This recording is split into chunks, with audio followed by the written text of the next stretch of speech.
हरि ओम हरि ओम हरि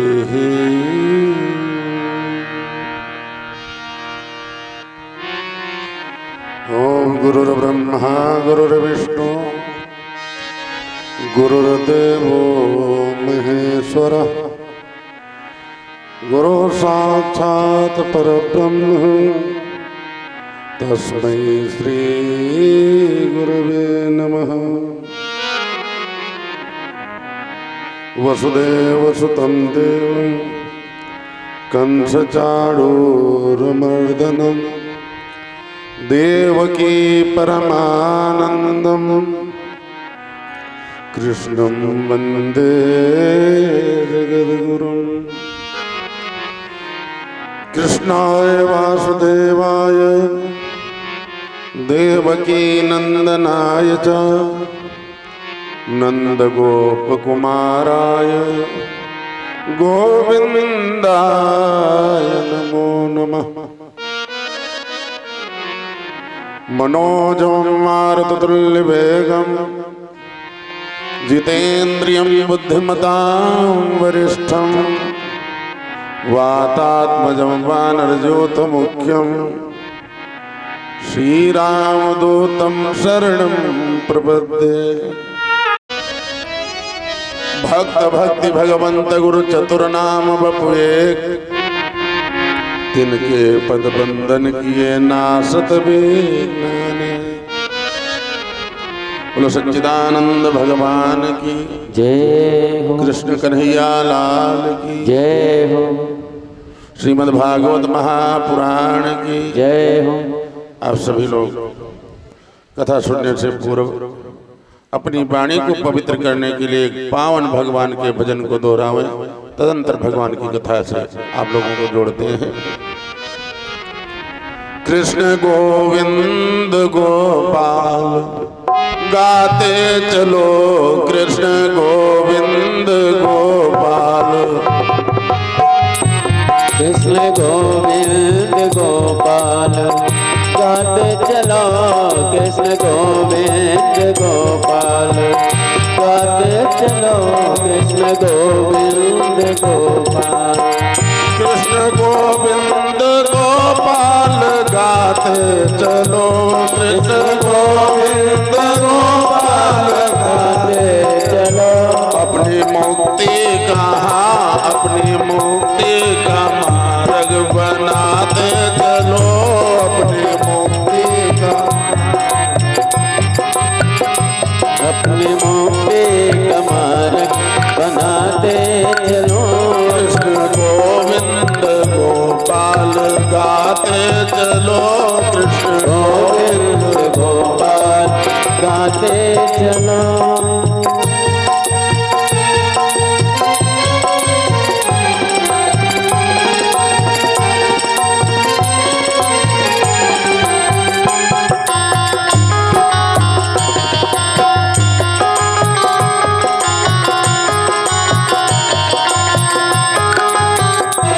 देखना इंद्रियों के न घोड़े भगे, देखना इंद्रियों के न घोड़े भगे, देखना इंद्रियों के न घोड़े भगे, देखना इंद्रियों के न घोड़े भगे।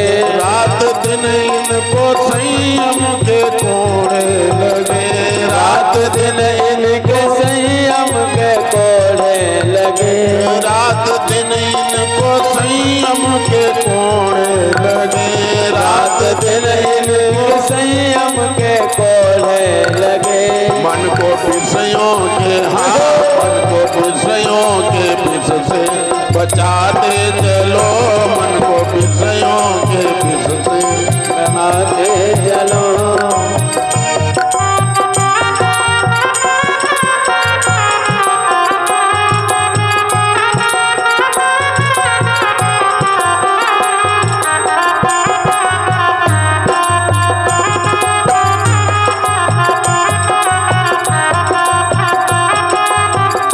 कृष्ण गोविंद गोपाल गा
गाते चलो कृष्ण गोविंद गोपाल गाते चलो।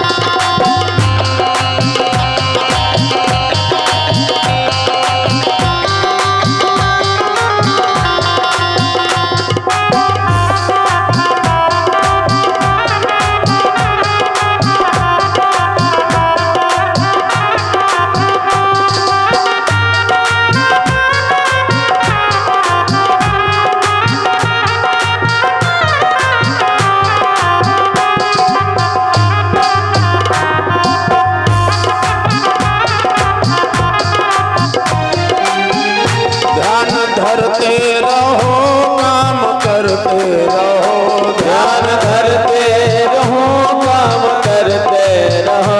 ध्यान धरते रहो काम करते रहो ध्यान धरते रहो काम करते रहो। सब बुरी वासनाओं से डरते रहो सब बुरी वासनाओं से डरते रहो। प्रेम भक्ति के प्रेम भक्ति के आंसू बहाते चलो प्रेम भक्ति के आंसू बहाते चलो।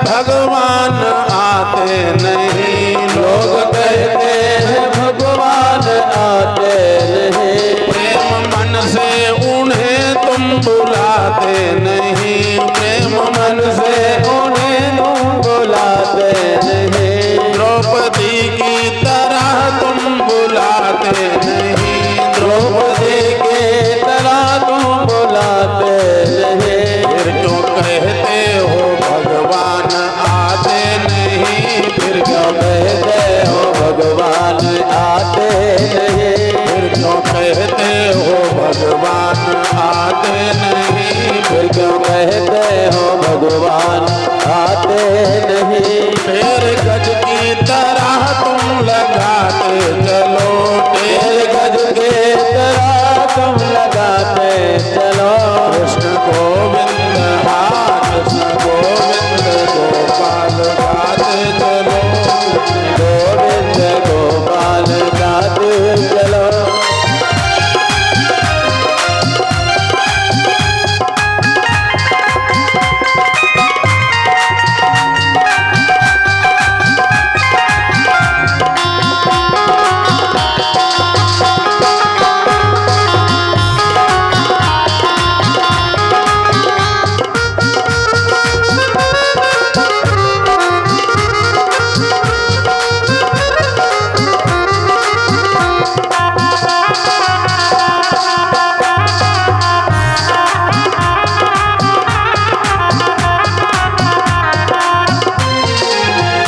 याद आएगी प्रभु को कभी ना कभी याद आएगी प्रभु को कभी ना कभी।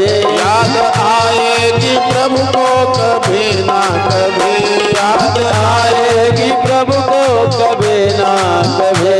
दास पाएगा उनको कभी ना कभी दास पाएगा उनको कभी ना कभी। ऐसा विश्वास मन में जगाते चलो ऐसा विश्वास मन में जगाते चलो।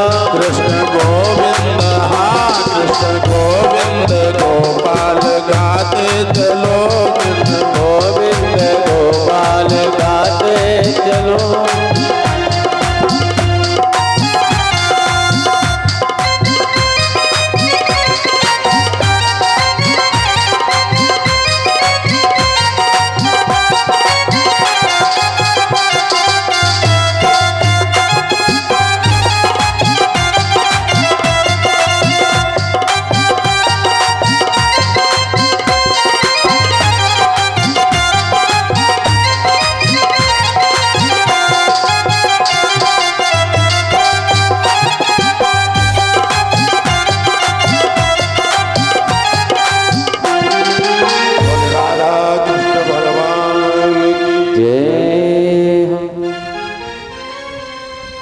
प्रिय व्रतोत्तान पादो शतरूपा पते सुतो वासुदेवस्य कलया रक्षायां जगता स्थितो।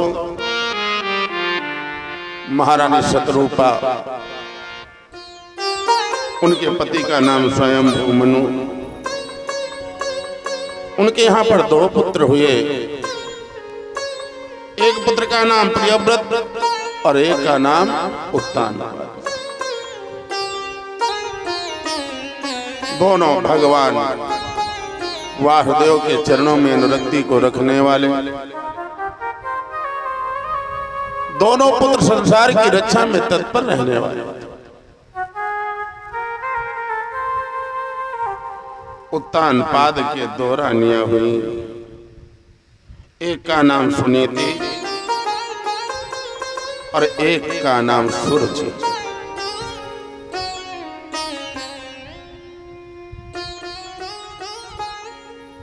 रानियां दोनों हैं राजा की, लेकिन राजा सुरुचि के साथ में विवाह बाद में करता है। छोटी रानी है, इसलिए सुरुचि से प्रेम भी ज्यादा करता है।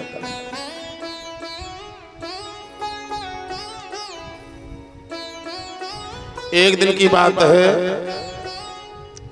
एकदा सुरुचि पुत्र मंगमारोग्यलालयन् उत्तमं नारुरुच्छन्तं ध्रुवं राजभिनन्दत। एक दिन की बात है, राजा उत्तानपाद सुरुचि के पुत्र उत्तम को गोद में बिठा करके प्यार कर रहे थे और उसी समय सुनीति का पुत्र ध्रुव भी उनकी गोदी में बैठना चाहता है।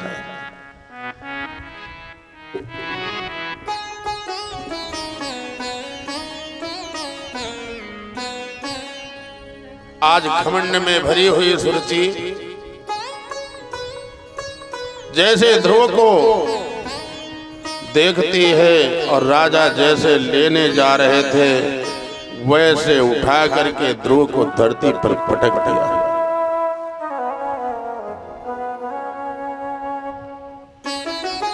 पटकने के बाद में बोली, अरे दुष्ट, अरे नादान, तुझे पता नहीं ये राजा की गोद है। अगर राज सिंहासन पर बैठने की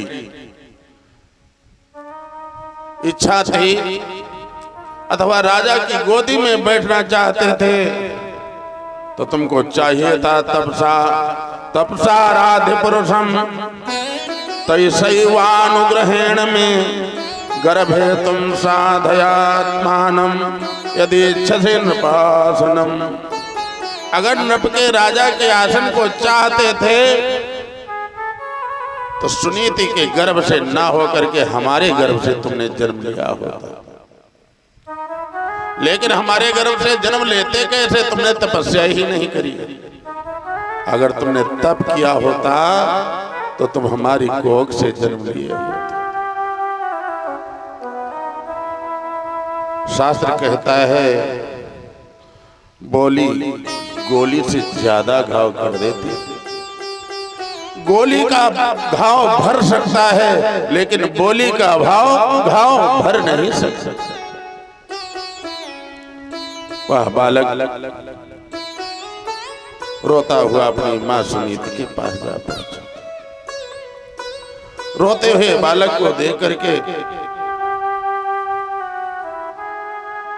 मां ने पूछा क्या हुआ? ध्रुव ने कहा मैया, छोटी मां ने हमको पिता की गोदी से उठा करके पटक दिया और कहा अगर राजा की गोदी में बैठना चाहता था तो तपस्या करी होती और हमारी कोख से जन्म लिया होता। मां, ये भगवान कौन है?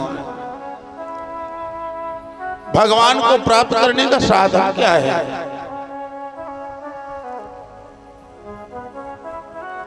उन भगवान को कैसे प्राप्त किया जा सकता है?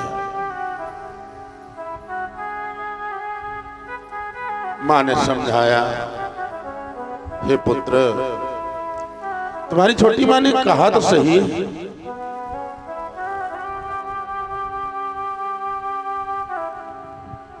जानते हो जिसकी रक्षा स्वयं परमात्मा करे उसे कोई मार नहीं सकता।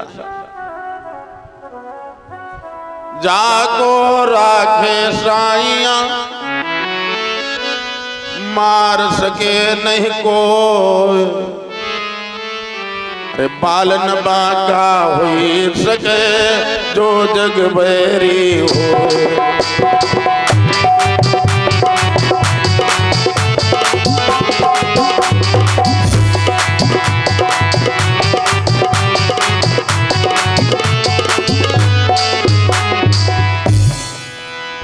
जगत का बैरी हो और परमात्मा उसका रक्षक हो, उसे कोई नहीं मार सकता।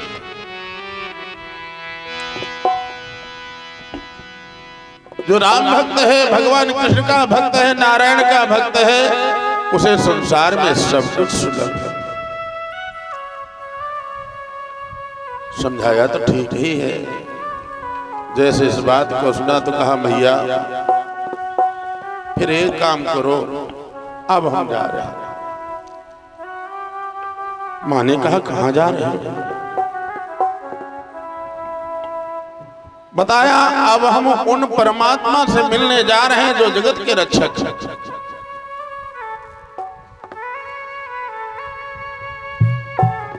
माँ ने कहा अभी बेटा तुम बहुत छोटे हो। माँ की बातों को सुनकर के माँ से कहा मैया क्या भगवान छोटे को नहीं मिलते क्या? कहा ऐसा नहीं है, लेकिन अगर भगवान का भजन करना है तो यही करो।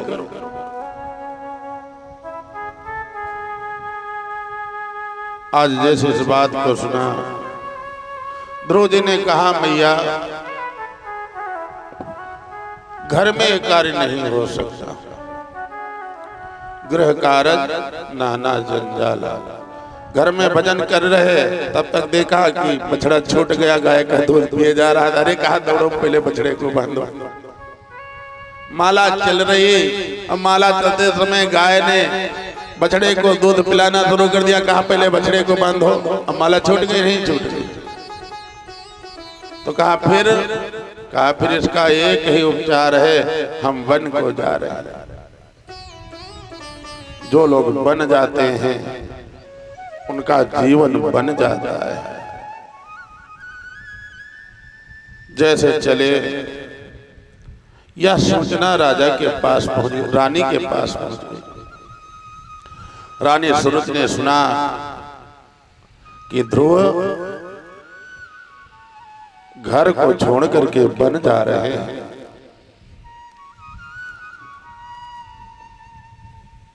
सुरुचि को लगा शायद 1 किलो जौ जो उनको दिया जाता है वो उससे पूरा नहीं पड़ता है। सेवक को भेजा, सेवक को भेज करके एक सूचना भेजी, जाओ कह दो जो अब तक 1 सेर उनको जौ मिलता था आज से 2 सेर मिलेगा। एक सेविका पहुंची, जाकर के कहा ध्रुव तुम्हें बन जाने की जरूरत नहीं, जो तुमको 1 सेर जौ मिलता था आज से वह 2 सेर तुमको प्राप्त होगा। ध्रुव जी ने कहा वाह रे भगवान, तुम्हारा नाम लिया, जो 1 सेर जौ मिलता था वो 2 सेर हो गया।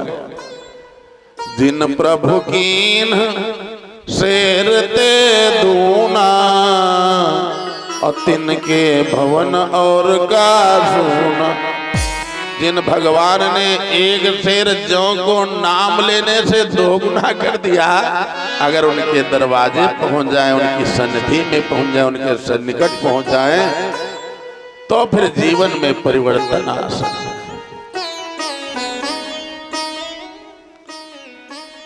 अब तो ध्रुव को और विश्वास हो गया, ये बात सत्य है। जो भगवान को याद करता है भगवान उसके ऊपर दया कर देते हैं। और जो लोग कहते नहीं भगवान होते ही नहीं, हमारी क्या जरूरत भगवान की कथा में, ये सब कपोल कल्पित गाथाएं हैं, फिर बाद में वही रोते हैं। अब भगवान भी कहते ठीक, तुम्हारे पास मौका नहीं, तुम जानो, अब हमारे पास मौका नहीं।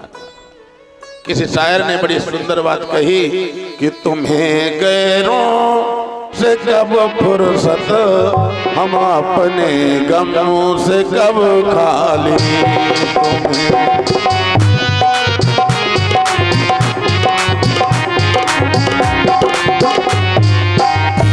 तुम्हें गैरों से कब फुर्सत, हम अपने गमों से कब खाली।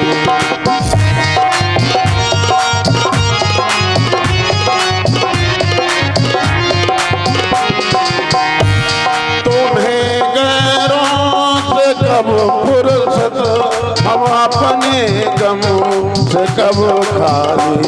तुम्हें गैरों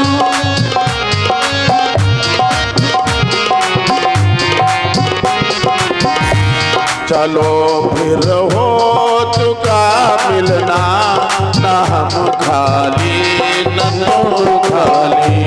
करो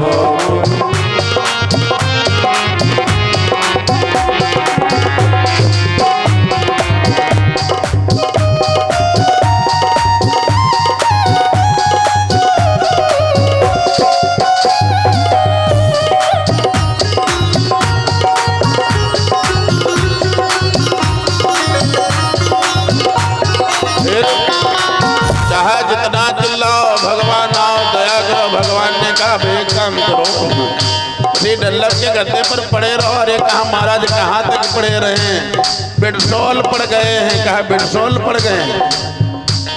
अरे पहले जब समय था तब चेते नहीं, और अब तुम चिल्ला रहे हो।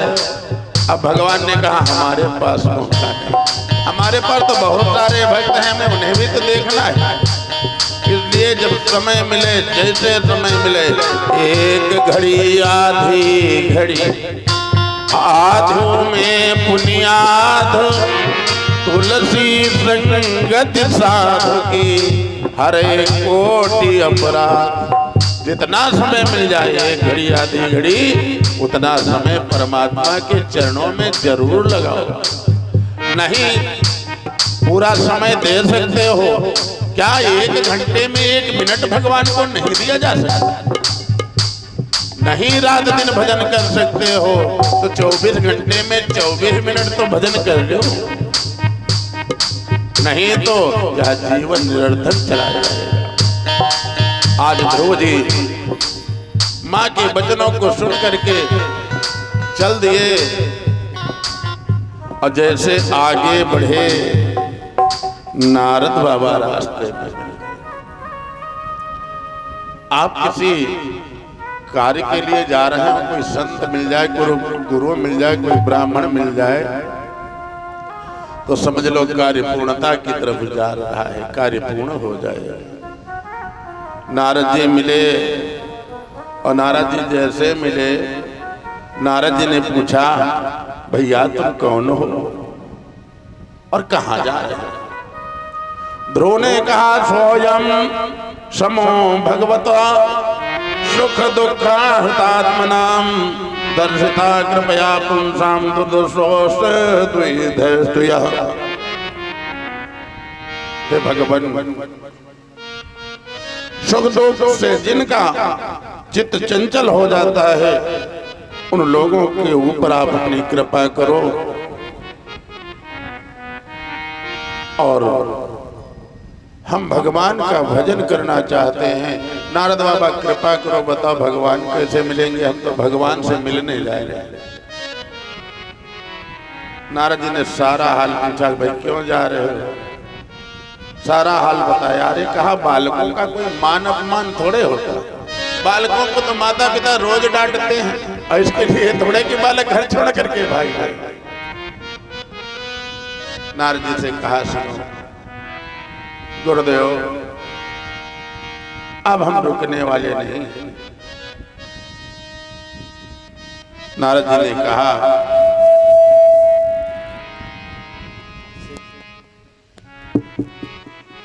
जनन्याभेता पंथा श्रावय निश्रेय यशस्ते भगवान वासुदेव तम भज तत्प्रवणात्मना। हे ध्रुव, तुमको जो तुम्हारी माता ने सिखाया है वो बात तो बहुत बढ़िया बताई है। तुम्हें उन्हीं का भजन करना चाहिए, लेकिन अभी यह समय उचित नहीं है। तुम्हें चाहिए कि अभी घर में रहो और जब थोड़ा बड़े हो जाना तब जाना। अभी जंगल के हिंसक जीव तुमको क्षति पहुंचा सकते हैं।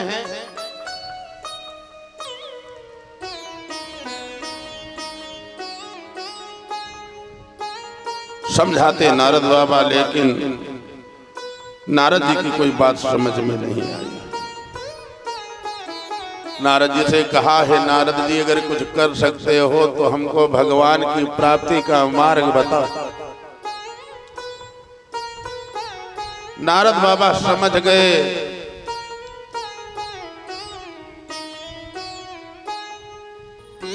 यह राम भक्त है, यह कृष्ण भक्त है, यह नारायण भक्त है, इसे कोई नहीं मार सकता और यह हारने वाला है। नारद जी ने कहा, भैया तो ऐसे तो नहीं तुमको भगवान की प्राप्ति हो सकती। तो कहा, कैसे हो सकती? कहा, बिना गुरु के भगवान की प्राप्ति संभव नहीं है। ध्रुव ने कहा, बाबा फिर अब हम गुरु कहाँ ढूंढने जाएं? ए बाबा, गुरु का काम क्या है? नारद जी ने कहा, जैसे 11,000 लाइन आती है उसको रोकने के लिए ट्रांसफार्मर की जरूरत होती है। डायरेक्ट कोई 11,000 लाइन में अगर लगा दे, बल्ब लगा दे, बताओ बल्ब जलेगा? बिजली तो आ रही है और जिससे ज्यादा आ रही, क्या होगा? बल्ब और तार सब कुछ जल जाएगा। और कहा फिर तो ये ट्रांसफार्मर कहाँ ढूंढने का है? ट्रांसफार्मर गुरु क्या करता है? जिसको जितनी जरूरत है उसके पास उतनी पहुंचा देता है। अब यहाँ पर जरूरत 220 240 की है, उतनी देखो पहुंच रही ट्रांसफार्मर से। तो कहा, बाबा अब हम गुरु कहाँ ढूंढने जाए, आप है न गुरु बन जाओ। नारद बाबा ध्रुव जी के गुरु बन गए हैं और ध्रुव जी को 12 अक्षर मंत्र प्रदान किया है। वह कौन सा मंत्र है? आप सभी लोग दोहरावे। कोई नाम? 12 अक्षर मंत्र प्रदान किया है कि जपो ओम नमो भगवते वासुदेवाय, जपो ओम नमो भगवते वासुदेवाय,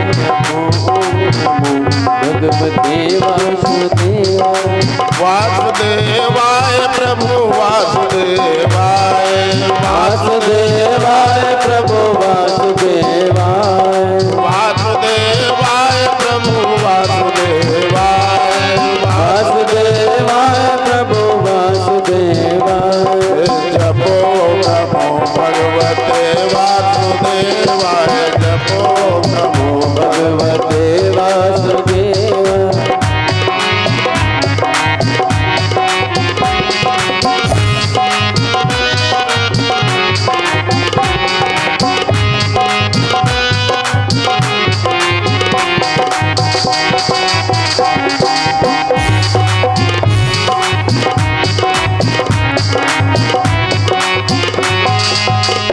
ध्रुव जी को 12 अक्षर मंत्र प्रदान कर दिया।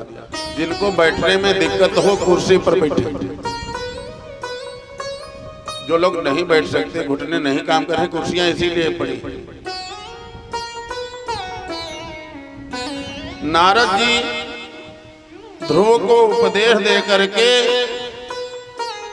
इत्युक्तस्तम परिक्रम्य प्रणम्य चान्नृपार्भकः यो मधुबनम पुण्यम हरे चरण चर्चितम। नारद बाबा ने ध्रुव को उपदेश दिया और उपदेश दे करके नारद जी वहां से राजा उत्तानपाद के महल में पहुंच गए। इधर ध्रुव जी भगवान की साधना, भगवान की आराधना करने लगे। नारद जी ने देखा राजा का मुंह सूख चुका है। राजा से पूछा, राजन आपकी चिंता का कारण क्या है? राजा ने कहा, महाराज हमसे बहुत बड़ी भूल हो गई है। हमारे छोटे से बेटे 5 वर्ष का ध्रुव, उसको मेरी छोटी रानी सुरुचि ने हाथ पकड़ करके घर से पटक करके निकाल दिया। वह बालक घर छोड़ करके चला गया है। नारद बाबा ने कहा, तो इसके लिए रोने की क्या जरूरत है? कहा, मैं ऐसा भागा पिता हूं जो अपनी पत्नी को रोक ना सका, हमारे सामने बालक को पीटती रही और वह बालक घर छोड़ करके चला गया। मेरी कुटिलता तो देखो। उस बालक को अगर कहीं किसी पशु ने खा लिया तो क्या होगा? नारद जी ने कहा, पशु नहीं खा सकता। जिसके रक्षक राम, जिसके रक्षक राम, उसे कोई मार नहीं सकता। अरे जगन्नाथ का भक्त जगत से हार नहीं सकता।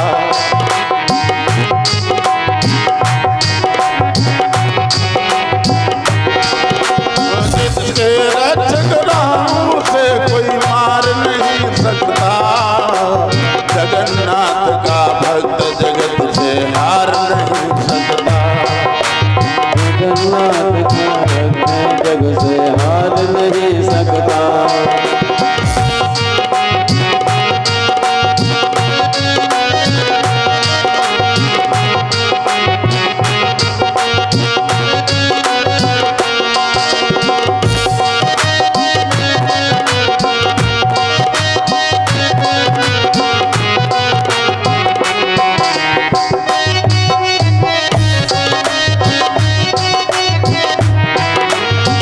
राजन चिंता मत करो।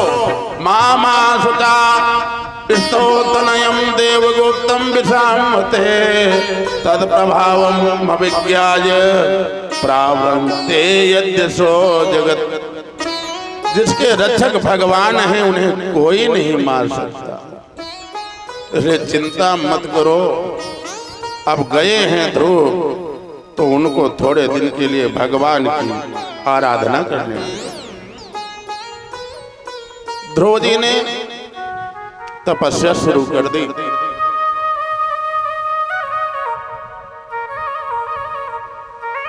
श्री हरि की उपासना में एकाग्र चित्त होकर के भगवान नारायण की उपासना शुरू कर दी।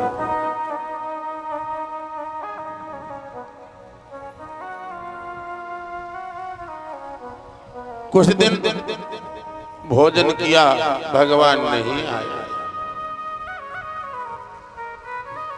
एक दिन बीच में गैप कर करके एक दिन भोजन किया तो दूसरे दिन नहीं किया।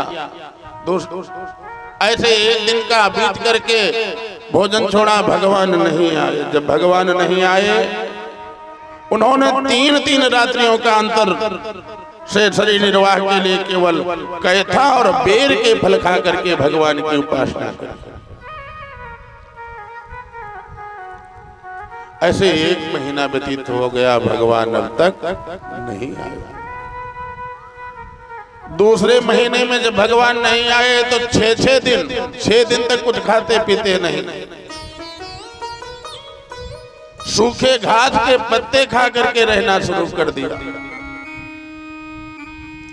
भगवान का भजन करते, भगवान नहीं आए।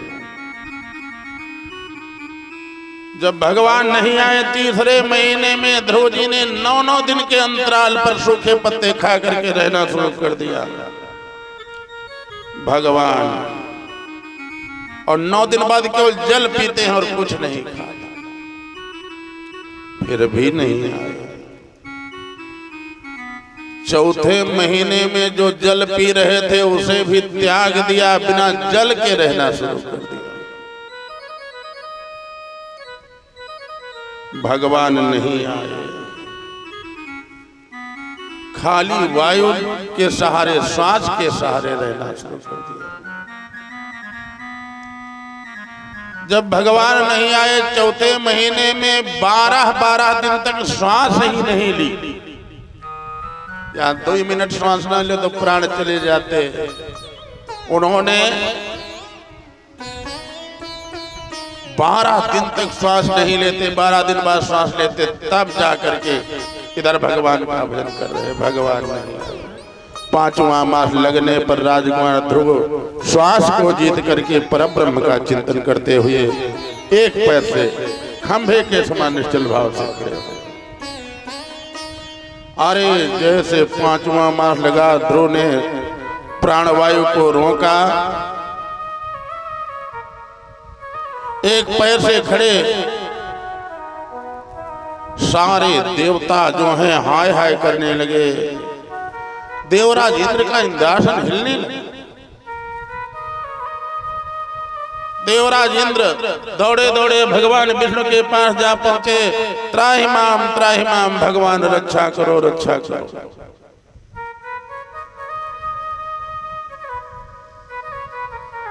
कहा प्रभु न जाने कौन सा भक्त है जो हमारे इंद्रासन की कामना रखता है। भगवान विष्णु ने कहा यह इंद्रासन की कामना वाला भक्त नहीं है, तो 5 साल का बालक है। 5 साल 5 महीने का ये बालक हो गया और आराधना में तल्लीन है। इंद्र ने अपने यहाँ की अप्सराओं को भेजा, लेकिन अप्सराएं क्या करेंगी 5 साल के बालक। कोई माँ बन करके जाती है, अरे भैया उठो घर चलो। ध्रुव ने कहा जब सब छोड़ दिया है तो संसार की माया से मुक्त हो चुके हैं।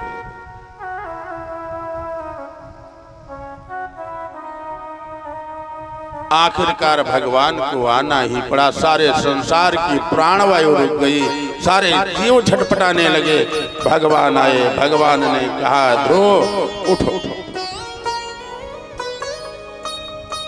जैसे भगवान आए और भगवान की वाणी ध्रुव के कर्ण रंध्रों से होकर के हृदय स्थल में पहुंची। योंता प्रवस्य मम वाचमिमां प्रसूप्तम् संजीवयत्यखिल शक्ति धरा सुधाम्ना अन्यास हस्तचरण श्रवणात्वगादीन् प्राणान्नमो भगवते पुरुषाय तुभ्यम्। जैसे वह वाणी पहुंची अंतःकरण में प्रवेश करके, वैसे आज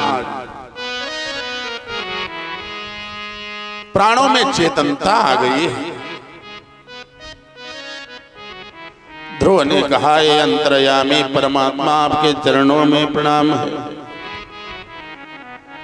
बारंबार प्रणाम करते, लेकिन फिर कहा हम भगवान की आराधना कैसे करें। भी 5 साल का बालक कोई ये भी नहीं कि वह वेद तत्व को जानता है। भगवान के आगे हाथ जोड़े।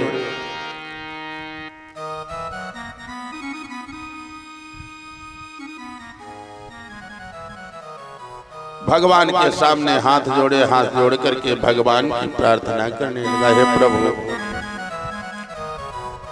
मैं वेदों को जानता नहीं, पुराणों को जानता नहीं, बस एक बात जानता हूं कि तुम ही हो माता पिता, तुम ही हो बंधु सखा, तुम ही हो माता पिता, तुम ही हो सखा, तुम ही हो माता पिता, तुम ही हो बंधु सखा, तुम ही हो।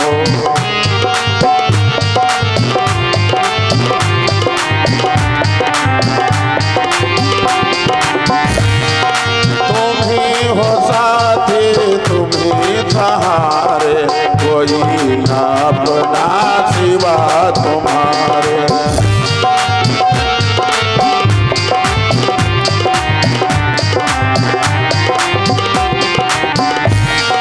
संभालो बिगड़ी दशा हमारी, तुम्ही हो बंधु सखा तुम्ही।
चरणों में गिरे हुए हैं। हे प्रभु हमें कुछ नहीं। भगवान कहते वरदान मांगो। ध्रुव ने कहा अब वरदान मांगने की जरूरत क्या है? प्रभु जो आपका है वो सब मेरा है और मेरे तेरे की अब कोई बातें नहीं रह गई जब आप हमारे हो गए हो। और आप हो चाहे न हो हम तो आपके हो गए। तुम हमारे हो न हो पर हम तुम्हारे हो गए। भगवान ने कहा फिर भी कुछ मांग लो। कहा प्रभु कुछ नहीं चाहते, बस इतना चाहते हैं एक गोदी से उठा करके हमें पटका गया था, हम चाहते आप हमको एक बार गोदी में बैठा लो।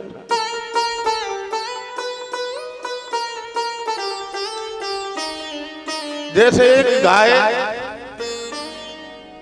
अपने बछड़े को चूमने और चाटने लगती है, वैसे आज भगवान गोदी में उठा करके ध्रुव को चूमने लगे। ध्रुव से कहा है ध्रुव तुम एक काम करो, तुम अपने राज्य को वापस चले जाओ। ध्रुव ने कहा प्रभु अब हमें संसार की कोई चाहना नहीं रही। भगवान ने कहा ये ध्रुव जानते हो अगर तुम वापस नहीं गए संसार वाले यही कहेंगे देखो ध्रुव गए थे तपस्या करने के लिए वापस होकर के नहीं लौटे, इसका मतलब किसी हिंसक पशु के ग्रास बन गए। संसार वालों का हमारे ऊपर से विश्वास चला जाएगा, इसलिए एक काम करो तुम वापस चले जाओ। ध्रुव ने कहा हम जाना नहीं चाहते। फिर भी भगवान ने कहा सुनो ध्रुव तुम अपने लिए नहीं हमारे लिए चले जाओ। ध्रुव जी वापस आए हैं और कहा सुनो ध्रुव जब तक चाहो तब तक राज्य करो और जब ना चाहना तो तुम्हारे लिए हम नक्षत्र लोक में एक लोक दे रहे हैं जिसका नाम ध्रुव लोक होगा। भगवान ने ध्रुव को अचल पद प्रदान किया और 5.5 वर्ष के बालक ने भगवान को प्राप्त कर लिया। कुछ लोग कहते अरे अभी क्या है अभी क्या जरूरत है भगवान का भजन करने की। भजन करने की कोई उम्र थोड़े होती है, नहीं तो स्थिति जानते हो क्या होगी शरीर की। शंकराचार्य जी ने लिखा अंगम गलितम पलितम मुंडम दसन विहीनम जातम तुंडम। अंग सारे गल जाएंगे, खोपड़ी हिलने लगी है। और कोई एक के साथ नहीं है सबके साथ होना है। जितना समय गुजर रहा जो लोग आज के 10 साल पहले 6 घंटा 7 घंटा कथा में बैठते थे आज क्या बैठने की हिम्मत रह गई। दिन पर दिन यह शरीर जीर्ण हो रहा है। अंगम गलितम पलितम मुंडम दसन विहीनम जातम तुंडम।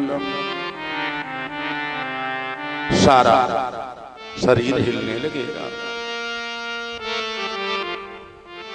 वृद्धो जाति गृहीत्वा दंडम। बुढ़ापा आ जाएगा हाथ में लाठी के बिना चल नहीं सकते। देखो दादा पीछे बैठे क्या ऐसे ही थे रहे हो। युवावस्था थी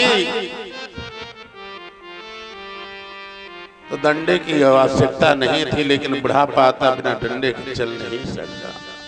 वृद्धो जाति गृहीत्वा दंडम तदपि न मुंचत्यासा पिंडम।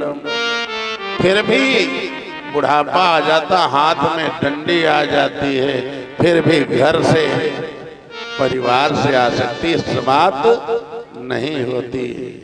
इसलिए गुरुदेव ने कहा गुरु शंकराचार्य जी ने कहा भज गोविंदम गोविंदम भज मूढ़ मते। गोविंद का भजन करो, नहीं तो ऐसे मूढ़ता कब तक करते रहोगे।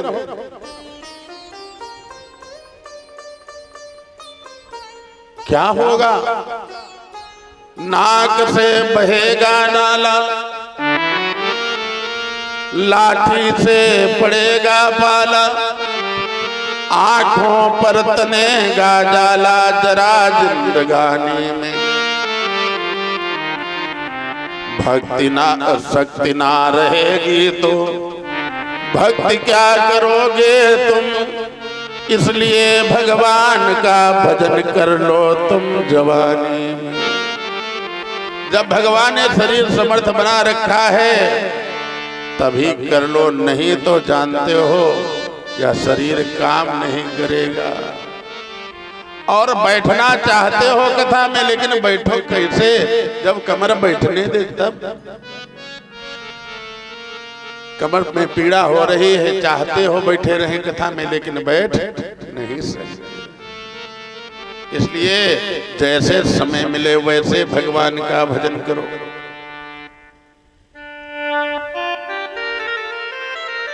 आज ध्रुव वापस आ गए हैं। उत्तानपाद ने ध्रुव को राजा बना दिया है। ध्रुव ने राज्य को संभाला लेकिन ध्रुव राज्य करने के लिए तो राज्य की चाहना ही नहीं थी। अनुरक्त प्रजाम राजा ध्रुवम चक्रे भुवापतिम बीछोढ़ोये संतम चा प्रकृति नाम चा सम्मतम।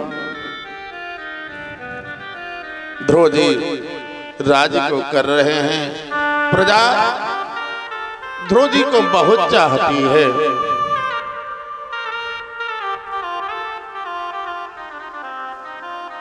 आज ध्रुव ने क्या किया? ध्रुव ने कहा हम इस राज्य के लिए थोड़े आए। अनुरक्त प्रजाम राजा ध्रुवम चक्रे भुवापतिम, अपने भाई उत्तम को राजा बना दिया और राज्य दे करके ध्रुव स्वयं वन में भगवान का भजन करने चले।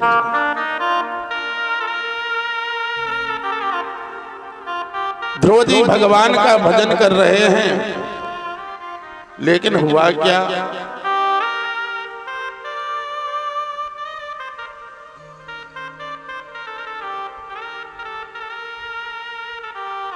एक दिन की बात है, वह उत्तम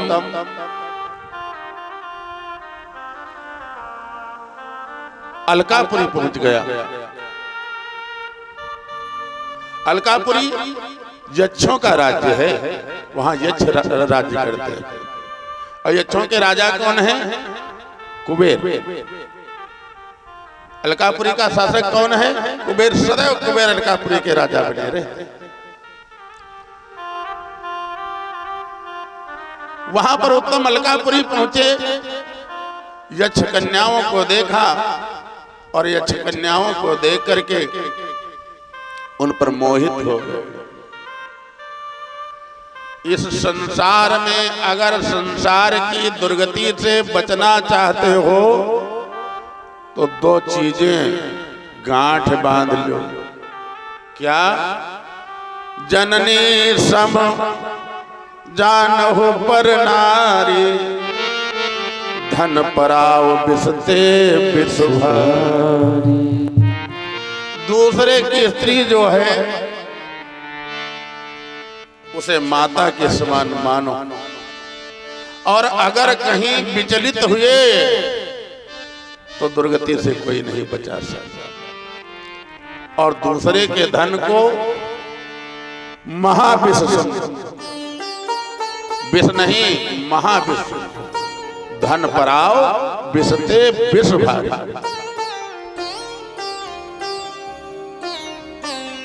लेकिन उत्तम से यहीं पर भूल हो गई, यहीं पर चूक हो गई। उन यक्ष कन्याओं की तरफ आकर्षित हुए और वहां की यक्ष कन्याओं को लेकर के जैसे चलना चाहा, यक्षों ने घेर करके उत्तम को मार डाला। जहां तप कर रहे थे ध्रुव, वहां यह सूचना पहुंची तुम्हारे भाई को यक्षों ने मार डाला।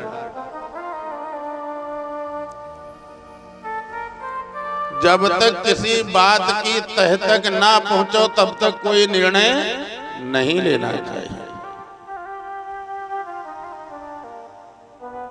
सहसा करी पीछे पछताहि, कहाँ ही वेद बुधते बुध नाही।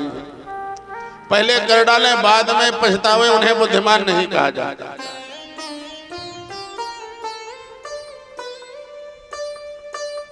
गिरधर जी ने लिखा, बिना विचारे जो करे सो पीछे पछताए, काम बिगाड़े आपनो जग में होत हंसाए। अपना काम ही बिगाड़ता है, जग में हंसी का पात्र बनता है। बिना कुछ पता खबर लिए हुए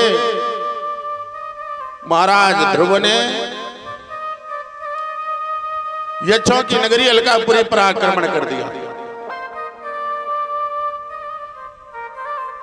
दोनों भगवान के भक्त हैं, एक नारायण का भक्त है, एक शिव भक्त है।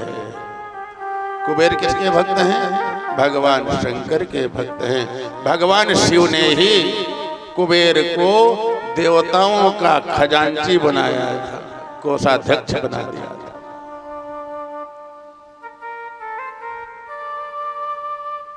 दोनों में युद्ध होने लगा, कोई किसी को न जीत सका, हजारों लोगों की मृत्यु हो गई। आज स्थिति यह हो गई, मालूम पड़ता है खून का पी विषा मूत्र एवं चर्बी की वर्षा हो रही है।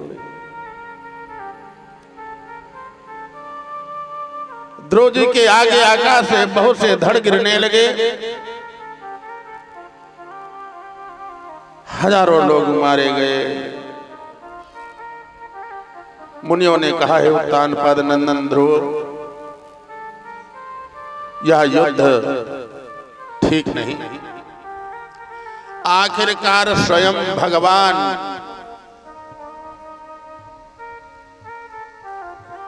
के परम प्रिय भगवान मनु,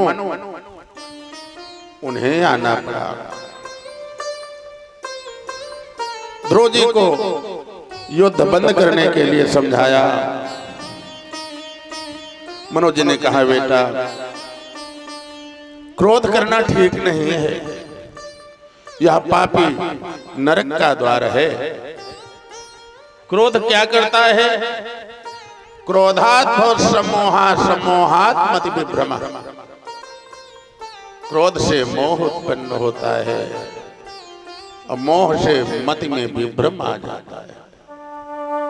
मति विभ्रमात् बुद्धिनाशो, मति में विभ्रम आने से बुद्धि नष्ट हो जाती है। बुद्धि नाशो ही प्रणश्यति, जिसकी बुद्धि नष्ट हो गई उसे मरा हुआ समझना चाहिए। इसलिए इस युद्ध को बंद कर दो।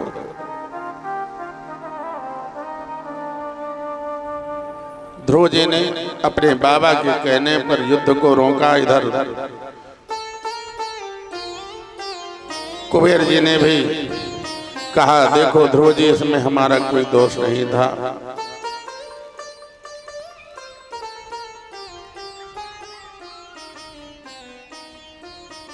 ये तो तुम्हारे भाई की धृष्टता रही, जिसके कारण वह अपने कर्मों बस मारा गया। हमने आपसे युद्ध किया, ये हमारी भी भूल है, इसलिए आप कोई वरदान मांग लो। कुबेर ने ध्रुव जी से कहा वरदान मांग लो।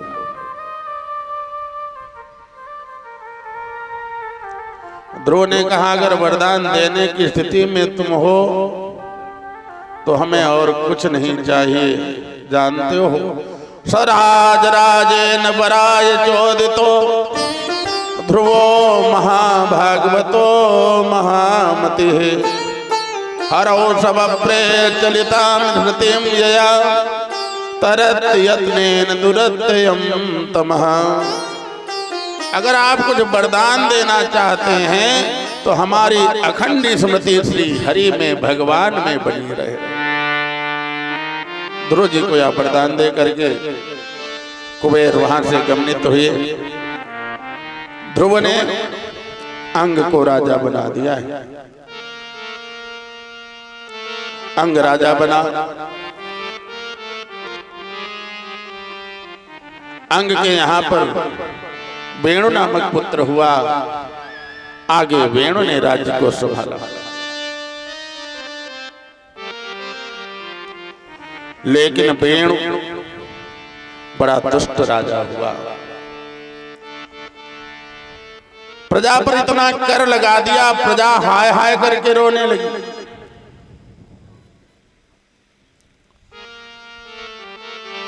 वेणु स्वयं चोरी करता था। जहां का राजा चोर हो तो वहां की प्रजा कैसे हो सकती है अच्छी? यथा राजा तथा प्रजा। अगर प्रजा धार्मिक हो, अगर राजा धार्मिक हो तो प्रजा अपने आप धार्मिक हो जाती है। और अगर कहीं राजा आतताई हो जाए तो प्रजा भी आतताई, चोर, बेईमान, मक्कार हो जाती है।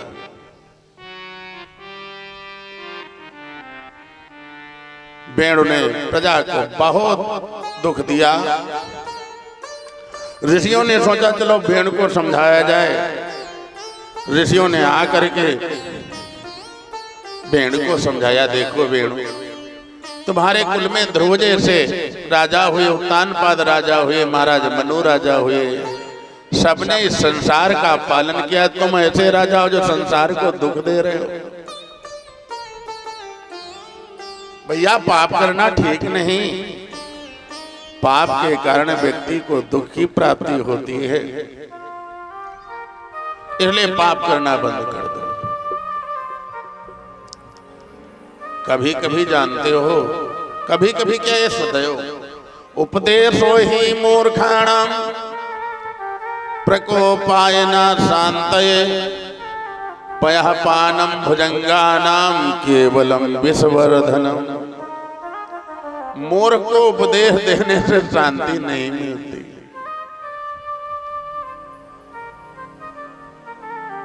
जैसे सांप को दूध पिलाओ तो सोचो सांप का विष कम हो जाएगा क्या? दूध पिलाने से सांप का विष कम होगा? उसका विष और बढ़ जाएगा। वैसे ही मूर्ख को उपदेश देने से मूर्ख के ऊपर तो कोई असर नहीं होता। हाँ, अपनी आत्मा जरूर जलने लगती। जैसे समझाने संत जन पहुंचे वेणु को, वेणु ने आज उन ऋषियों को ही डांटना शुरू कर दिया। अरे ऋषियों, तुम सब पागल हो गए हो। बालिसावत यूयम वा अधर्मे धर्ममानिनः ये वृत्तिदम पतिम हित्वा जारम पतिमुपासते। ए ऋषियों, तुम सब पाप कर रहे हो, हम थोड़े पाप कर रहे हैं। तुम लोग बड़े मूर्ख हो।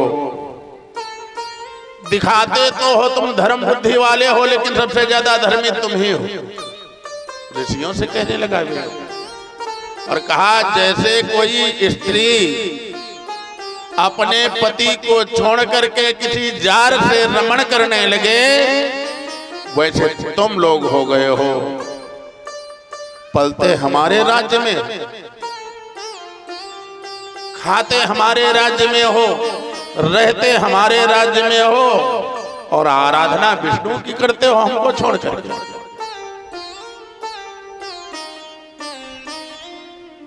सुनो, आज के बाद अगर किसी ने उस विष्णु का नाम लिया तो वह हमारे द्वारा मारा जाएगा। आज के बाद में कोई विष्णुवे नमः नहीं कहेगा। ये नहीं विष्णु विष्णु करते रहो। आज के बाद में हमारे नाम का मंत्र बनाओ, ओम विष्णवे नमः। विष्णवे नमः खत्म और विष्णवे नमः शुरू। ऋषियों को क्रोध आ गया और क्रोध में ऋषियों ने श्राप दे दिया, रे दुष्ट जाओ, तुम मृत्यु को प्राप्त करो। ऋषियों का श्राप मिथ्या थोड़े हो सकता। उसी समय वेणु की मृत्यु हो गई। बिना राजा के राज्य सुरक्षित नहीं रह सकता। इसलिए ऋषियों ने कहा, अब क्या किया जाए? ऋषियों ने कहा, एक काम करो, इसका मंथन किया जाए। ऋषियों ने उसका मंथन करना शुरू कर दिया।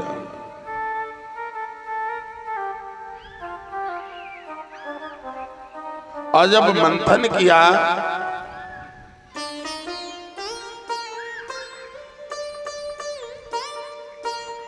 मंथन करने से एक काला कुरूप बौना पैदा हो गया। और वह बौना जब पैदा हुआ, उसने बड़ी दीनता और नम्र भाव से पूछा कि मैं क्या करूं? ऋषियों ने कहा, निषीद। निषीद का मतलब संस्कृत में होता बैठ जाओ। ऋषियों ने कहा, निषीद निषीदेते ब्रुवंस्तस्मात् सा निषादस्तो भवतु। बैठ जाओ, बैठ जाओ, ऐसा उन्होंने कहा। उसने सोचा यही हमारा नाम है। उसने उसी को अपना नाम मान लिया। उसी से आगे निषाद जाति की उत्पत्ति है। ये जो निषाद जो लोग कश्यप आजकल लिख रहे हैं, ये सब उसी वेणु के पाप से उत्पन्न हुई। इनका काम हिंसा करना, लूटपाट, पाप कर्मों में रत रहना। वही गांव और नगर में नाट्य करके वन और पर्वतों में ही निवास करते थे। अब तो ऋषियों ने कहा अब क्या किया जाए। ऋषियों ने कहा देखो, इतनी जल्दी हार मानने की जरूरत नहीं। इस वेण की भुजाओं का मंथन किया जाए। वेण की दोनों भुजाओं को मथना शुरू किया गया, जैसे मथानी चलाई जाती है और मक्खन निकल आता है, वैसे ही वेण की भुजाओं का मंथन शुरू किया गया। अथ तस्य पुनर्विप्रैर पुत्रस्य महीपते बाहुभ्याम मध्यमानाभ्याम मिथुनम संपद्यत। आज जब भुजाओं का मंथन किया गया तो उनसे एक स्त्री और पुरुष का जोड़ा प्रकट हो गया। ब्राह्मणवादी ऋषि उस जोड़े को उत्पन्न हुआ देख करके भगवान का अंश समझ करके बहुत प्रसन्न हुए। और वह कौन था जो भुजा से प्रकट हुए? वो महाराज पृथु थे। बोलो पृथु भगवान की। आज ऋषियों ने पृथु को राजा बनाया। जो वह सुंदरी उत्पन्न हुई थी अर्ची, उनका विवाह भगवान पृथु के साथ में करा दिया। उस समय ब्राह्मण लोग पृथु की स्तुति करने लगे। प्रशंसन्ते स्मतं विप्रा गंधर्वा प्रवराजगो मुमुचु सुमनो धारा सिद्धा नृत्यस्ते स्वास्त्रियः। अप्सराओं ने बरसात करी, सिद्धों ने पुष्पों की बरसात करी। महाराज पृथु ने राज्य को संभाला।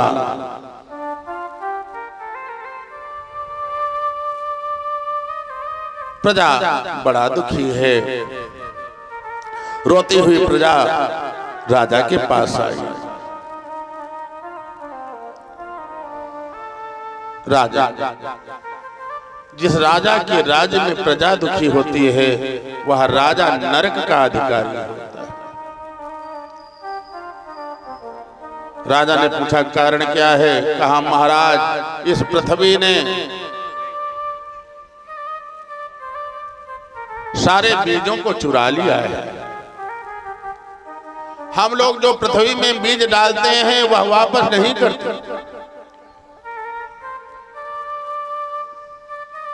यह पृथ्वी निर्जरा हो गई है। महाराज पृथु ने धनुष बाण उठाया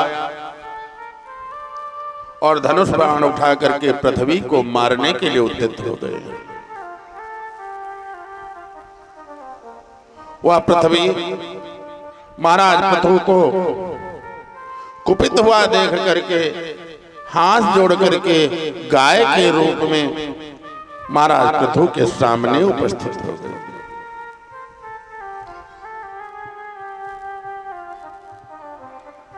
पृथ्वी ने कहा है भगवन नमा परस्मै पुरुषाय मायया विन्यस्त नाना तनवे गुणात्मने नमा स्वरूपानुभवेन निर्धुत द्रव्य क्रियाकार कवि भ्रमोर्मय।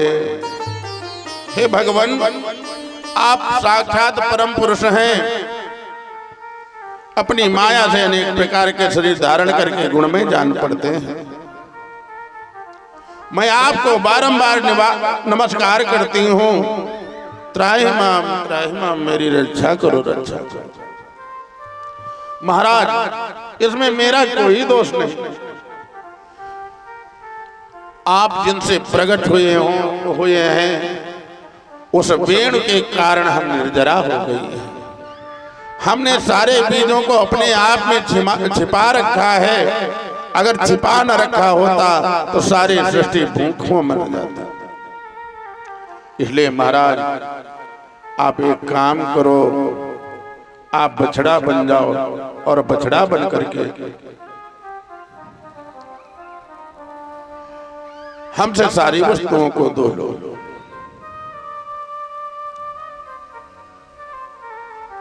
आज राजा प्रथु बछड़ा बने मैया धरित्री से जितनी संसार में वस्तुएं देखते हो, इन सारी वस्तुओं का दोहन महाराज प्रथु ने किया, तब संसार के प्राणियों को प्राप्त हुआ। प्रहलाद जी को बछड़ा बनाया गया। प्रहलाद जी ने बछड़ा बनकर के राक्षसों के मतलब की जितनी वस्तुएं थी, कौन कौन सी, मदिरा, आसव, ताड़ी, इन सबको दूध रूप में धो लिया। काहे में? लोहे के पात्र में। गंधर्व और अप्सराओं ने विश्वावस को बछड़ा बना करके कमल रूप पात्र में संगीत, माधुर्य और सौंदर्य रूप को धो लिया है। साध के अधिष्ठाता महाभाग पितृगणों ने अर्जमा नामक पितृेश्वरों को बछड़ा बनाया और मिट्टी के कच्चे पात्र में श्रद्धा पूर्वक पितरों को अर्पित करने वाले कब्य का दोहन किया। कपिल भगवान को बछड़ा बनाया गया। कपिल जी ने आकाश को पात्र बनाया, सिद्धों ने अणिमाद, और उस पात्र में सिद्धों ने अणिमाद, अष्ट सिद्धि तथा विद्याधरों ने आकाश गमन आदि विद्याओं को दुहा है। किम पुरुषाद अन्य मायावियों ने मैदानों को बछड़ा बनाया तथा अंतर्धान होना, विचित्र रूप धारण कर लेना आदि संकल्पमयी मायाओं को दुग्ध रूप में दुहा है। इसी प्रकार यक्ष, राक्षस तथा भूत पिशाचाद मांसाहारियों ने भूतनाथ रुद्र को बछड़ा बना करके कपाल रूप पात्र में रुधिर रास स्वरूप दूध को धो लिया है। बिना फन वाले जो सांप हैं, नाग और बिच्छू आदि विषैले जंतुओं ने तक्षक को बछड़ा बना करके मुख रूप पात्र में विष रूप दूध को धो लिया है। पशुओं ने भगवान रुद्र के वाहन बैल को वश बना करके वन रूप पात्र में तृण रूपी दूध को धो लिया है। बड़ी बड़ी दाढ़ों वाले मांसभक्षी जीवों ने सिंह को बछड़े के रूप में प्रस्तुत किया। उसने कच्चा मांस रूप दूध को धो लिया है। गरुण जी को बछड़ा बनाया गया। बना करके पक्षियों ने कीट पतंगादि चर और फलादि अचर पदार्थों को दूध रूप में धो लिया है। वृक्षों ने बट को वश बना करके अनेक प्रकार का रस रूप दूध धो लिया है। पर्वतों ने हिमालय रूप बछड़े के द्वारा अपने शिखर रूप पात्रों में अनेक प्रकार के धातुओं को धो लिया है। पृथ्वी तो सभी अभीष्ट वस्तुओं को देने वाली है, इसमें वह पृथु के अधीन थी, अतः उसने सभी ने अपनी अपनी जाति के मुखिया को बछड़ा बना करके अलग अलग वस्तुओं का दोहन कर लिया है। महाराज पृथु के राज्य में सारी प्रजा प्रसन्न है, सब आनंदित हैं, सब पुलकित हैं। महाराज पृथु ने 100 अश्वमेध यज्ञ किए। जैसे 100 अश्वमेध यज्ञ कर रहे थे, उसी समय इंद्र ने महाराज पृथु के घोड़े को चुरा लिया। महाराज पृथु ने इंद्र के ऊपर चढ़ाई कर दी। आखिरकार भगवान विष्णु प्रकट हुए। भगवान विष्णु ने पृथु से कहा, हे मोक्षपति, हे राजन, आपको इस यज्ञ को बंद कर देना चाहिए।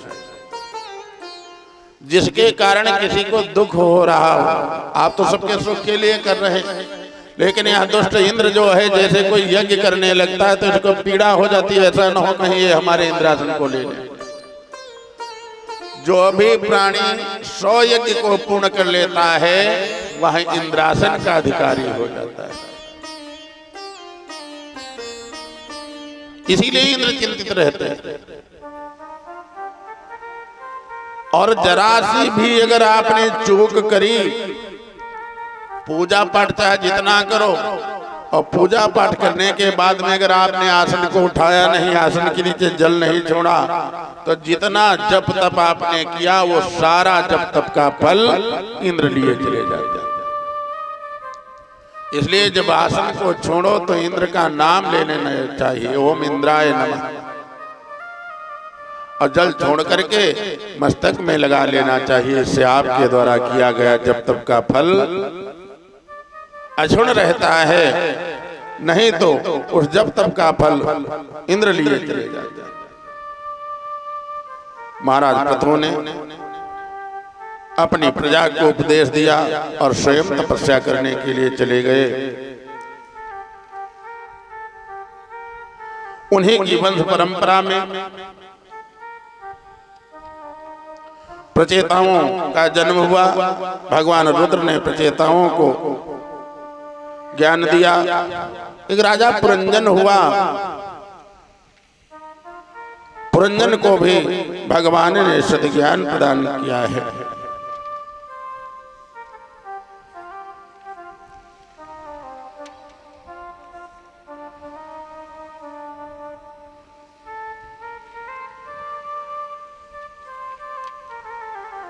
यह संसार बड़ा दुखमय है, लेकिन जो भगवान की सन्निधि में रहता है, भगवान के सन्निकट रहता है, भगवान का स्मरण करता है, वह संसार के दुखों से बच जाता है। संसार के दुखों से बचने के लिए कवि जी ने एक बड़ी सुंदर बात, बहुत बड़ा सुंदर पद रचना करी। इस संसार के निवासियों, जानते हो कि गोरी बात गठियालो चुनरिया माँ, गोरी बात गठियालो चुनरिया माँ, गोरी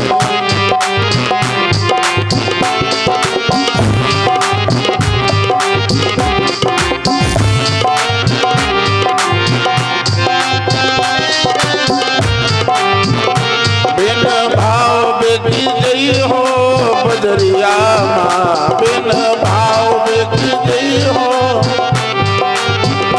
गोरी बात गठियालो चुनरिया माँ, गोरी बात गठियालो चुनरिया माँ, गोरी बात गठियालो।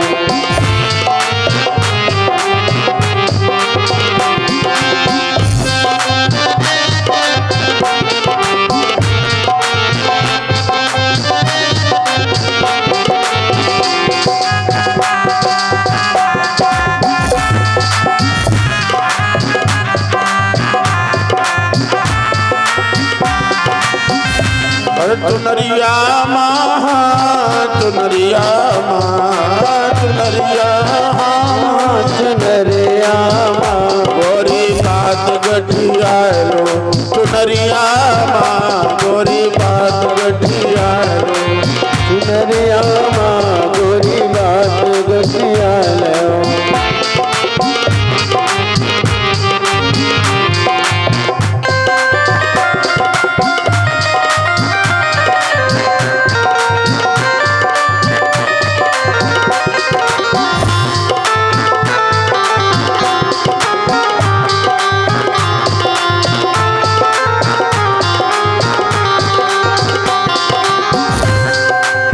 भगवान का भजन नहीं किया तो बिना भाव चले जाओगे, समझ लो।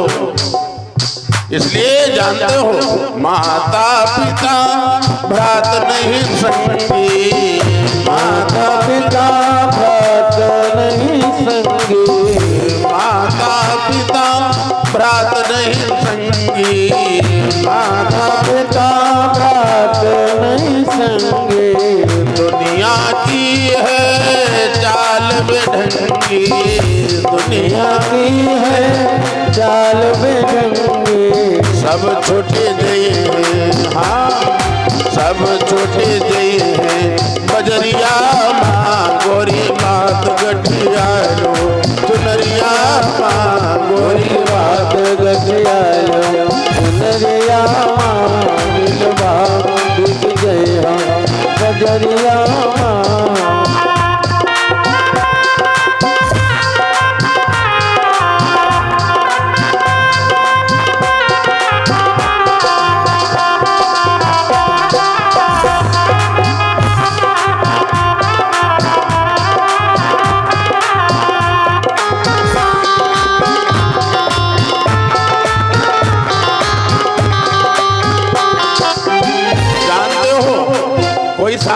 गाया नहीं, बीच ही मिले बीच छूट गए हैं, बीच मिले बीच छूट गए हैं, बीच ही मिले बीच छूट गए हैं, बीच मिले बीच छूट गए हैं।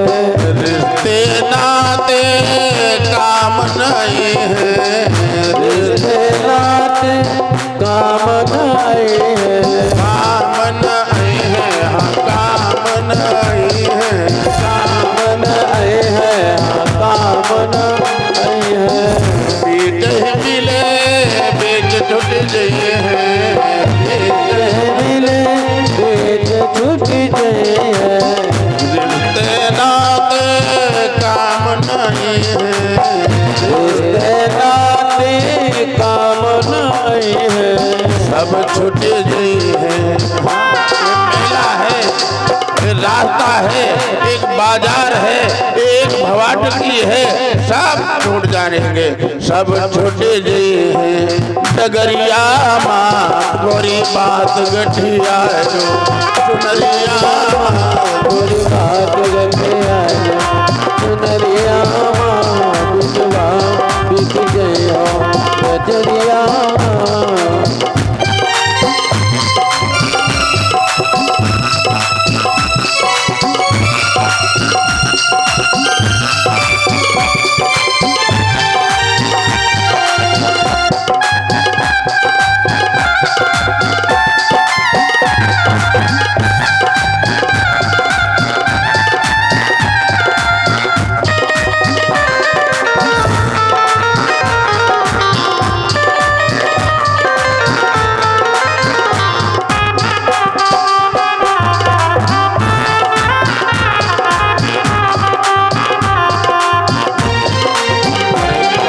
कबीर सुनो भाई साधो, कहत कबीर सुनो भाई साधो, कहत कबीर सुनो भाई साधो, कहत कबीर सुनो भाई साधो।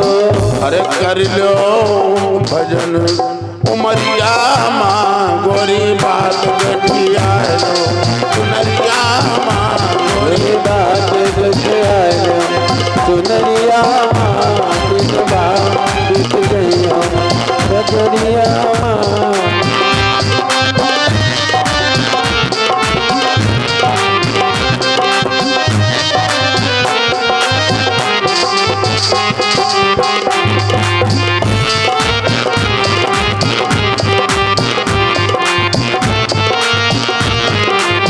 अरे चुनरिया माँ चुनरिया माँ चुनरिया चुनरिया गोरी बात गठिया लो, चुनरिया माँ गोरी बात गठिया चुनरिया गोरी बात गठे आए, चुनरिया गोरी बात गठे आए, चुनरिया।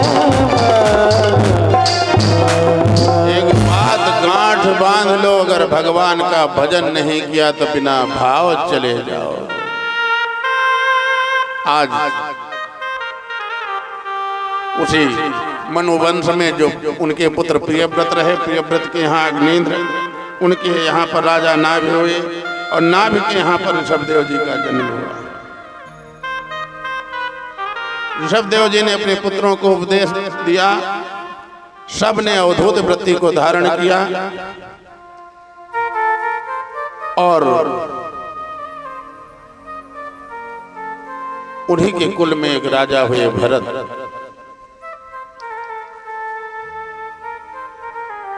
आश्रम धर्म का निर्वाह करते हुए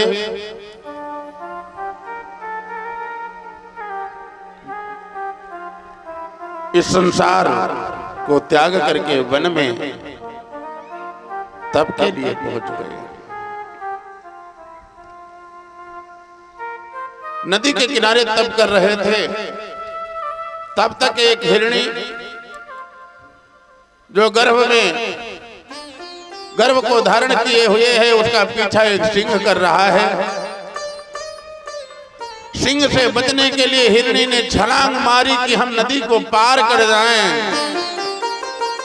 लेकिन जानते हो हिरणी का गर्भ नदी के इस पार गिर गया और बीच नदी में गिर करके हिरणी समाप्त हो गई। जब हिरणी समाप्त हो गई, भरत जी ने देखा कि मृग शावक है, बच्चा अगर कुत्ते का भी हो वो भी बहुत अच्छा लगता है, पिल्ला होता है, देखो कैसे बच्चे खिलाते हैं।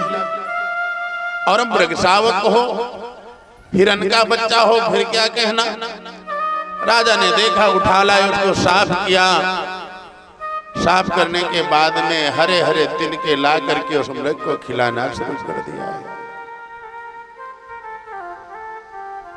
मृग खाता है, धीरे धीरे करके वह मृग शावक बड़ा हो गया, कुटिया के चारों तरफ कूदता फांदता है। महाराज भरत को बड़ा प्रिय लगता है। लेकिन एक दिन हुआ क्या, हिरणों का झुंड आया और उस झुंड ने क्या किया, उसी झुंड में वह बच्चा घुस गया, घुस करके हिरणों के साथ में चला गया। भरत जी हाथ में पत्तियों को, हरी हरी पत्तियों को लेकर के जहां देखो वहां जाते हैं और अपने उस मृग शावक को बुलाते हैं। लेकिन मृग शावक कहां आने वाला, इतना उसके विरह में इतना विरहासक्त हो गए कि भरत जी के प्राण छूट गए। गीता कहती है, अंत या मति सागति, अंत में जिसकी जैसी मति होती है वैसी गति को प्राप्त करता है।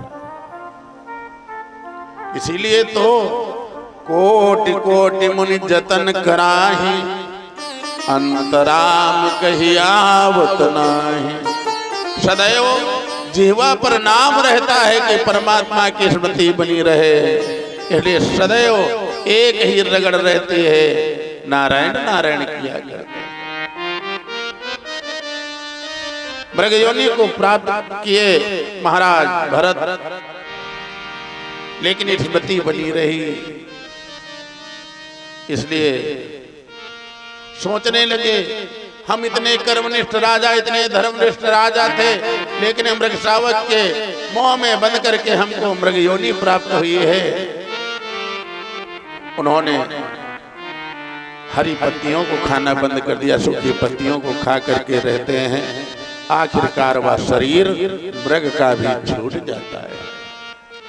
एक ब्राह्मण कुल में जन्म हुआ और अब जब वो 5 साल के हुए, जैसे कोई जहां बैठ जाए वहीं बैठे रहे। लोगों ने उनका नाम रख दिया जड़ भरत। जो पेड़ की तरह, ठूंठ की तरह एक पास जमा रहे उसे जड़ कहा जाता है। भरत जी का नाम जड़ भरत रख दिया। भाभियां देखो, एक बात और समझ लो, ज्यादा भक्त हो तो उसकी कोई शादी विवाह भी नहीं करता। भाइयों में सबसे छोटे थे, 6 भाई थे, सबका विवाह 5 का तो हो गया, भरत जी का किसी ने विवाह भी नहीं किया। क्यों नहीं किया?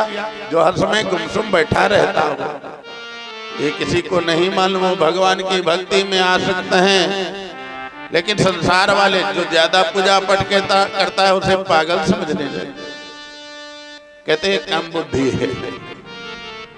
ये नहीं मालूम वही सुबुद्धि है, वही बुद्धिमान है जो समय रहते चेत जाए। भरत जी को जो घर में कार्य दिया जाता है उस सारे कार्यों को करते हैं। भाभियां जल भरने को कहती, नदी से सरोवर से जल ला करके भाभियों को देते, वस्त्रों को साफ करते, सारे कार्य घर के करते। क्यों? उनमें भेदभाव कहीं रहा ही नहीं, चाहे स्त्री हो, चाहे पुरुष हो, चाहे जीव हो, चाहे जंतु हो, सबको एक भाव से देखते। सीताराम में सब जग जाए, सबको सीताराम में देखते। आखिरकार भाभियों ने अपने अपने पतियों से कहा, है स्वामी देखो, इस पागल से काम कराना तो ठीक है, लेकिन घर में रखना ठीक नहीं, इसको घर से बाहर निकालो, नहीं तो न जाने किसकी कुंडली रात में खटकाए दे। आज भाइयों ने उसको घर से निकलवा दिया। जड़ भरत जी कहाँ पहुंच गए? खेत में पहुंच गए। कहा खेत की रक्षा करो। खेत पर मचान बना दिया गया। जो लोग गांव में रहे होंगे वो मचान जानते हो। मचान पर बैठे सोचने लगे हम किससे किसको बचा रहे। सब संपत्ति रघुपति के आए। जितनी ये संपत्ति है किसकी है? भगवान की है। ऐसा भाव उनके अंदर बैठ गया। इसलिए जितनी गायें बाहर घूम रही थी सबको ला करके खेत में कर दिया। कहा ये सब तुम्हारा है, तुम्हारे पास पहुंच जाना चाहिए। सारा खेत रात भर में चराया दिया और मगन होकर के भजन गाते हैं कि राम जी की गैया और राम जी का खेत, खा लो तुम गैयो भर भर के पेट। राम जी की गैया राम जी का खेत, भर भर के। राम जी की गैया और राम जी का खेत, खा लो तुम गैयो भर भर के पेट।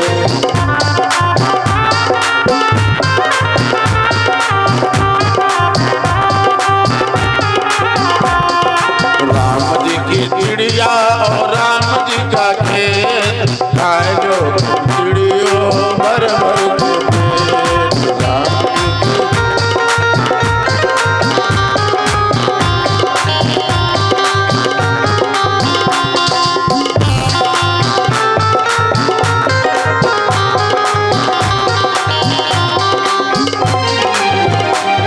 सारा खेत साफ करा दिया। भाई सुबह पहुंचे, देखा खेत पूरा साफ हो चुका। कहा ये सब कैसे चल गया जब तुम यहाँ पर सुरक्षा में थे? कहा जिसका था उसके पास पहुंच गया। तो कहा फिर जब उसके पास पहुंच गया तुम एक काम करो, तुम भी वहीं पहुंच जाओ। भाइयों ने घर और खेत से सब कहीं से निकाल दिया। अब एक पेड़ के नीचे बैठे भगवान का भजन कर रहे। तब तक रहोगण नाम का एक राजा आया, पालकी में बैठा हुआ। एक पालकी वाला उसके मोच आ गई। कष्टे कहा जाओ किसी को ढूंढ लाओ। देखे हट्टे कट्टे जो भगवान का भजन हो, भगवान का भजन करते हैं वह लोग निरोगी भी रहते हैं, इसलिए हष्ट पुष्ट होते। आज पहुंचे, कहा चलो राजा की पालकी उठाओ। गए, जाकर के राजा की पालकी को उठाया, लेकर के चले। कभी पालकी उठाई हो तो पालकी उठाना जाने। जहां चींटियां नजर आती, चींटियों में भी भगवान नजर आते हैं तो कूद करके चलने लगते। जब कूदते तो राजा रहोगण अपनी पालकी में खड़बड़ाए जाते हैं। राजा रहुगण ने कहा ये कौन दुष्टता कर रहा है? कहा महाराज जो नया वाला आया है, कहा इसको समझा दो, अगर ऐसा किया इसको प्राण दंड दिया जाएगा। फिर लेकर के चले आगे। फिर जीव जंतु जैसे आते हैं वैसे कूद जाते, और जैसे कूदे वैसे रहुगण नीचे आ गए पालकी से। चिल्लाया तुमको मृत्यु दंड देंगे। पालकी को पटक दिया और जड़ भरत जी ने समझाना शुरू किया, हे राजन किस संपत्ति पर इतना गुमान है? क्या ये तुम्हारी है? इसे लेकर के पैदा जिसमें तुम फंसे हो ये ठीक नहीं। आज राजा हो, कल राजा दूसरा होगा। आज संपत्ति तुम्हारे पास है, संपत्ति कल दूसरे के पास होगा। अनित्यानि शरीराणि विभवो नैव शाश्वतः, नित्यं सन्निहितो मृत्यु कर्तव्यो धर्म संग्रह। क्या शरीर अनित्य है? नित्य एक परमात्मा है, और जितने क्षण गुजार रहे हो उतना मृत्यु के सन्निकट जा रहे हो, इसलिए धर्म का संग्रह करो। राजा रहुगण ने ऐसे वचनों को सुना, चरणों में गिर गया। हे भगवान आप कौन हैं? हमें सदुपदेश कीजिए। राजा रहुगण को धर्म और कर्म का ज्ञान कराया और समझाया कि राजन ये सब यही मिला है, यही छूट जाएगा, इसमें से कोई भी वस्तु तुम्हारा साथ नहीं देगी। धर्मान वो गच्छत जीव एका, इस जीव के साथ केवल धर्म ही जाता है, इसके अलावा कुछ नहीं जाता। राजा ने चरणों में प्रणाम किया। राजा को सद्ज्ञान हुआ है। आगे की कथाएं आप सभी लोग कल दोपहर में राम जन्म तक की कथा सुनो। अजामिल चरित्र बृहस्पति जी द्वारा देवताओं का त्याग, हिरण्यकशिप और प्रहलाद की कथा, ये सारे बलि चरित्र, ये सारे चरित्र कल दोपहर के समय में राम जन्म तक की कथा आप लोगों को दोपहर में सुनने को प्राप्त होगा। इसलिए समय से आने का प्रयास करें। कल मंगलवार है, कल खैर की संध्या से हवन होगा। खैर जानते हो कथा, कहते हैं खैर की संध्या से मंगलवार को हवन करने से जिन लोगों को ब्लड का इन्फेक्शन हुआ करता है उससे बच जाते हैं, रक्त विकार से बच जाते हैं।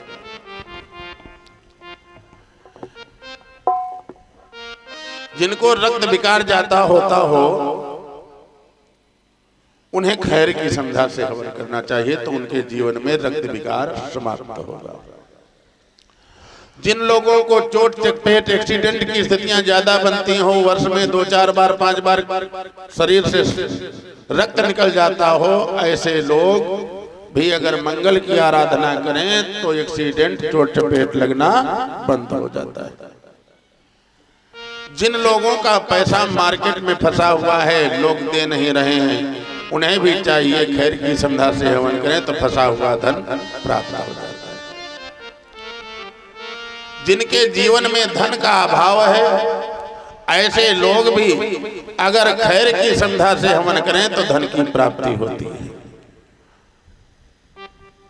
तो जो लोग मंगल की कृपा प्राप्त करना चाहते हैं, कल 3 बजे से खैर की संध्या से हवन और माता पीताम्बरा की कृपा प्राप्त करने के लिए जो लोग सुख संपत्ति धन चाहते हैं वह तिल चावल दूध से हवन करें।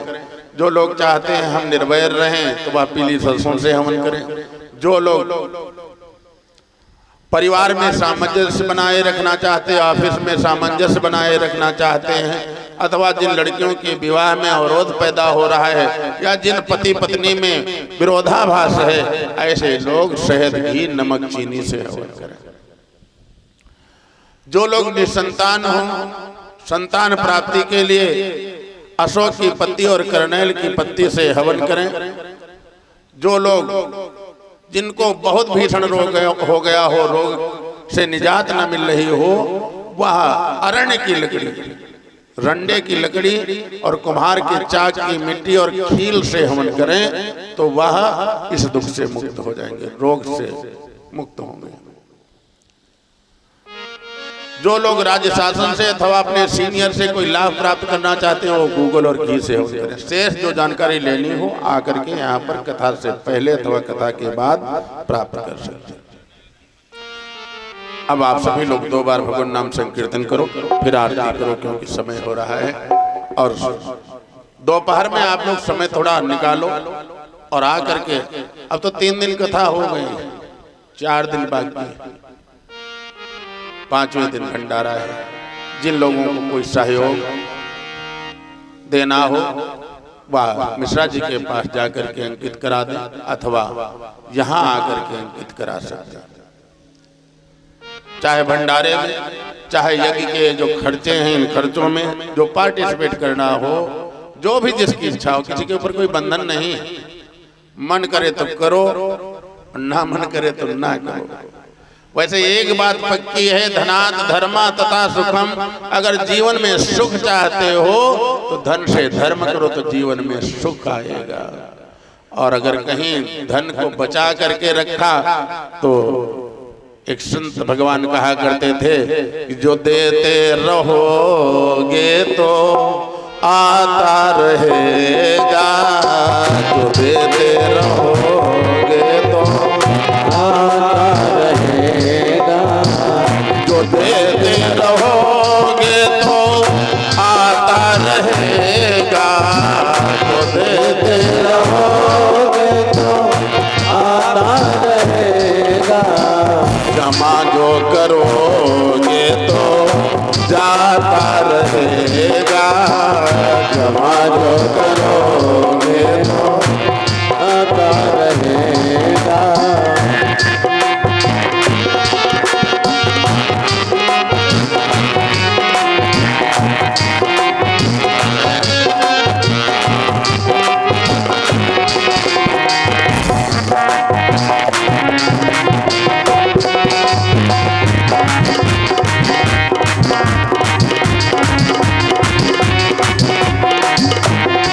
जमा जो करोगे तो जाता रहेगा, जमा जो करोगे वो जाता रहेगा।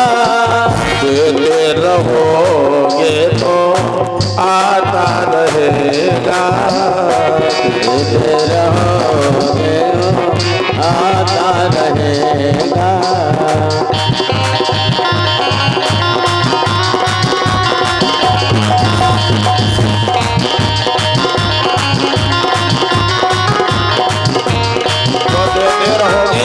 तो आता रहेगा। जितना दान करोगे, दान करने से कभी कमी नहीं होती है। अगर आप लोग देते रहेंगे तो यह यज्ञ कार्य चलता रहेगा, और अगर कंजूसी करोगे तो फिर नहीं काम चलेगा। बोलो सच्चिदानंद भगवान की जय। गोविंद हरे गोपाल हरे गोविंद हरे गोपाल हरे जय जय प्रभु दीन दयाल हरे जय जय प्रभु दीन दयाल हरे।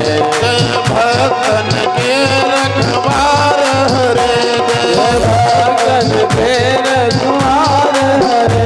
जय गोपी वल्लभ श्याम हरे जय गोपी वल्लभ श्याम हरे।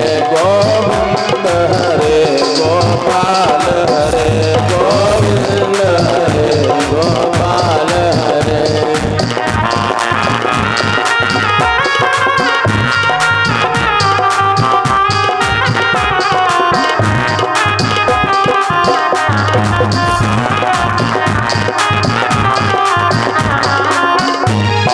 बोलो गोविंद भगवान की।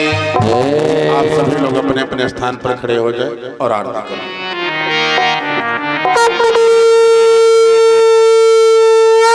हरि ओम। हरि ओम।